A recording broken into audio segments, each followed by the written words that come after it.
Live, सामाजिक सांस्कृतिक बांधिलकीचे यथार्थ दर्शन।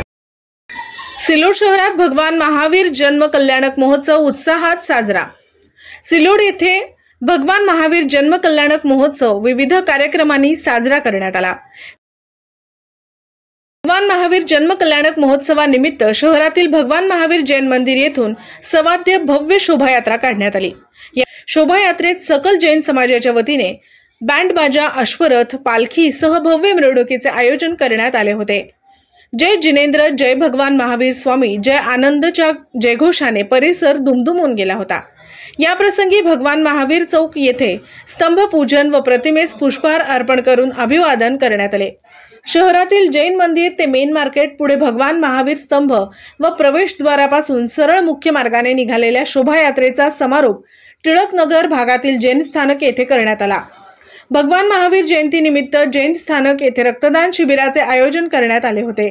जवळपास 51 जणांनी या रक्तदान शिबिरात स्वयंस्फूर्तीने रक्तदान केले। अहिंसा परमो धर्मः, जगा आणि जगू द्या। भगवान महावीर यांचे विचार आजही समाजासाठी प्रेरणादायी असल्याचे प्रतिपादन आमदार अब्दुल सत्तार यांनी शहरातील जैन स्थानक येथे शोभायात्रा समारोप प्रसंगी व्यक्त केले। शोभायात्रा व त्यानंतर जैन स्थानक येथे झालेल्या कार्यक्रमास उत्सव समितीचे सल्लागार सुभाष सेठ जैन, धरमचंद मंडलेचा, विनोद मंडलेचा, नंदकिशोर सहारे, रमेश कासलीवाल, पद्माकर गोसावी, अनिल बोरा, किशोर अग्रवाल, दुर्गेश जयस्वाल, सुदर्शन अग्रवाल, मनोज झंवर, मारुती वराडे, विठ्ठल सपकाळ, शंकरराव खांडवे, पदाधिकारी, सदस्य व तालुक्यातील सकल जैन समाज बांधवांची मोठ्या संख्येने उपस्थिती होती। गाव दर्शन लाईव्ह प्रतिनिधी गणेश शेळके, छत्रपती संभाजीनगर।